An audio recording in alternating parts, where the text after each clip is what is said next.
भारत के सनअती शहर मुंबई और गिरदोनवाह में मुनफरिद शनाख्त रखने वाले डॉक्टर रेहान अंसारी उर्दू रस्मुल ख़त की ख़ास तर्ज तहरीर यानी नस्तालीक को फ़रोग़ दे रहे हैं। मुंबई के शहर भिमंडी के कोकन मुस्लिम एजुकेशनल सोसाइटी की लाइब्रेरी में एक डॉक्टर हर इतवार को अपना कीमती वक्त उर्दू ख़त्ताती के लिए सर्व करते हैं।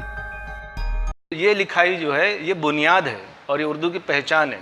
अगर हम इसी को बाकी नहीं रखेंगे तो जाहिर सी बात है कि कल ज़बान के तारुफ़ करने में मुश्किल हो जाएगा कि ये कौन सी ज़बान है। मिसाल के तौर पर उर्दू को अगर देवनागरी में लिखें या देवनागरी को रोमन में लिखें तो वो ज़बान को हम न पढ़ सकते हैं न समझ सकते हैं। वाज़ेह रहे कि ये फ़न सदियों पुराना है। अरबी तहरीर में 7 खतूत लिखे जाते हैं। इसी तसलसल में 8वीं तर्ज तहरीर को नस्तालीक के तौर पर मीर अली तबरेज़ी ने ईजाद किया था।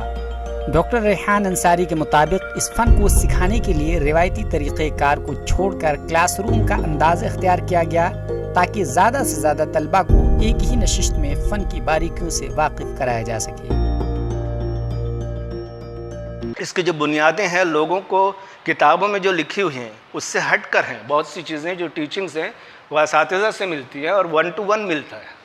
एक शागिर्द बैठा है उसी को सिखा सकता है उस्ताद, दूसरा कोई उसको देखकर समझ भी नहीं पाता। तो मैंने उसको क्लासरूम का रूप दिया कि हमको ब्लैक बोर्ड पर इसको तमाम चीज़ें रिवील कर देने का, हर चीज़ को साफ कर देने का। डॉक्टर अंसारी ने उनकी काविशों को सराहे जाने के लिए ईटीवी भारत का भी शुक्रिया अदा किया है। ईटीवी भारत उर्दू का जो फ़रोग़ कर रहा है पूरे हिंदुस्तान में, और उर्दू ज़बान यहाँ की अपनी ज़बान है, हिंदुस्तान की ओरिजिनल ज़बान है और पूरे हिंदुस्तान में बोली जाती रही है और दूसरी कोई ज़बान को ये एजाज़ हासिल नहीं। और इस वजह से हम इसके भी बहुत शुक्रगुज़ार हैं कि ईटीवी भारत बहुत अच्छे से हमारी ज़बान को फ़रोग़ दे रहा है। हम भी उसका एक हिस्सा हैं, ये भी एक हिस्सा है।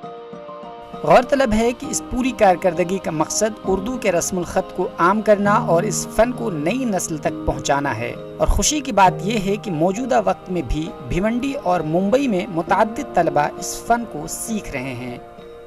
मैं बचपन में देखता था बहुत सारे पेंटर्स बोर्ड वगैरह लिखते थे, मेरी भी ख्वाहिश थी कि मैं भी ऐसा लिखूँ, लेकिन मुझे सही रहनुमाई नहीं मिल पाई। इसकी वजह से मैं नहीं सीख पाया। अब जब मैं डॉक्टर रेहान अंसारी साहब के से मुतारिफ़ हुआ तो मैं इधर आने लगा और इस फ़न को सीखने की कोशिश करने लगा। मुंबई से ईटीवी भारत के लिए दानिश आज़मी की रिपोर्ट।